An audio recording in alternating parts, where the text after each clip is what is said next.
खामोश गहरी है दिल्ली, मगर एक माँ की सदा सुन न पाए तो लगता है गूंगी है बहरी है दिल्ली।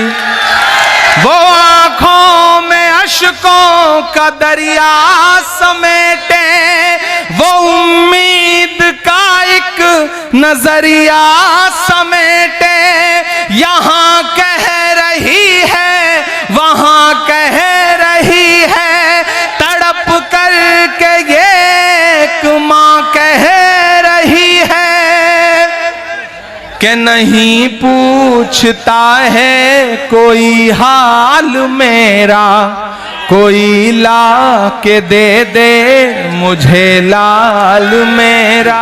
पार्लियामेंट पहुंचा तो डिबेट चल रही थी और उस डिबेट में जब मैं बोलने के लिए खड़ा हुआ पार्लियामेंट में, तो मैंने ये 4 मिसरे वहां भी पढ़े थे जो अब मैं यहां पढ़ने चल रहा हूं।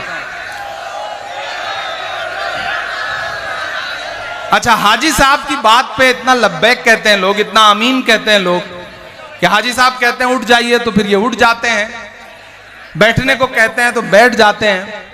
अच्छा, पुलिस प्रशासन के साथी भी बड़े शानदार हैं, क्या शानदार तरीके से अनुशासन मेंटेन कर रहे हैं।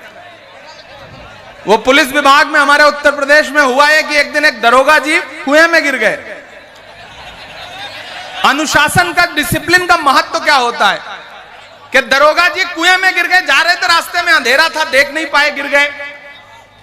उनके साथ जो सिपाही चल रहा था वो दौड़ा, पीछे भागा, देखा एक और कांस्टेबल आ रहा है, सिपाही आ रहा है, तो उसने कहा कि साहब अंदर गिर गए, उन्हें निकालना पड़ेगा। उन लोगों ने कहीं से रस्सी वस्सी का इंतजाम किया, रस्सी डाल दी और ऊपर से आवाज लगाई कि आप जो भी हैं ऊपर आ जाएं।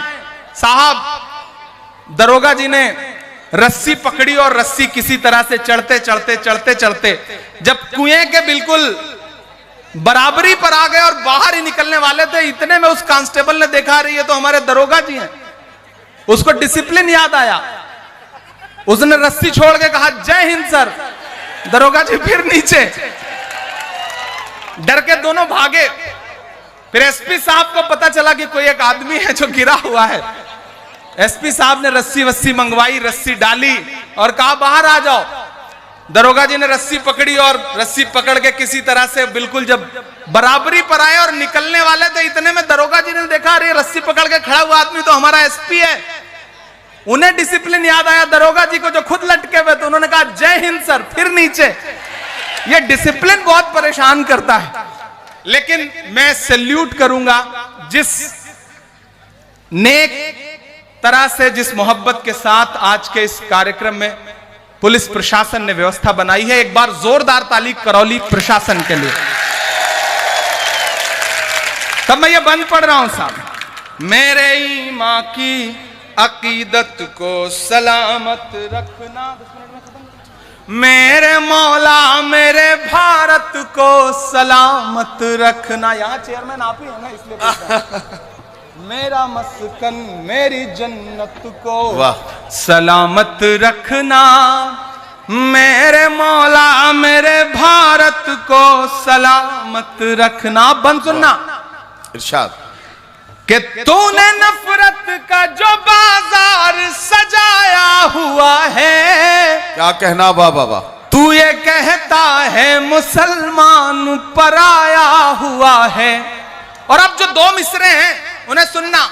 आजा दिल चीर के दिखलाऊं वतन का नक्शा, मेरा भारत मेरी सांसों में समाया हुआ है। वाह बाबा, वाह वाह बाबा, मेरी रूहानी मोहब्बत को सलामत रखना, वाह वाह, मेरे मौला मेरे भारत को सलामत रखना।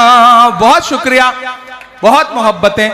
और आखिर में जाते जाते एक नज्म के लिए कई लोगों ने कहा है, उसका सिर्फ एक बंद पढ़ के जाऊंगा कि सुना था कि बेहद सुनहरी है दिल्ली, समंदर सी खामोश गहरी है दिल्ली।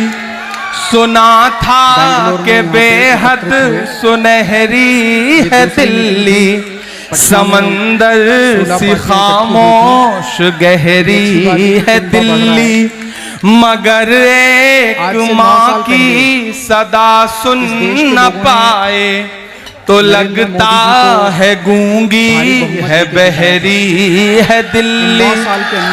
वो आंखों में अश्कों का दरिया समेटे, वो उम्मीद का एक नजरिया समेटे, यहाँ कह रही है वहाँ कह रही है, तड़प कर के एक माँ कह रही है चढ़ जाइए। आपको कि नहीं पूछता है कोई हाल मेरा, कोई ला के दे दे मुझे लाल मेरा, कोई ला के दे दे मुझे लाल मेरा, कोई ला के दे दे मुझे लाल मेरा।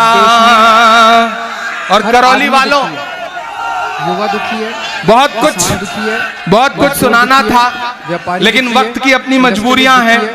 मुझे यहाँ से सफर पे निकलना है और फिर इसके बाद छत्तीसगढ़ जाना है। तो आज ये 26 पार्टियां हम सब लोग अपने लिए एकत्रित नहीं हुए।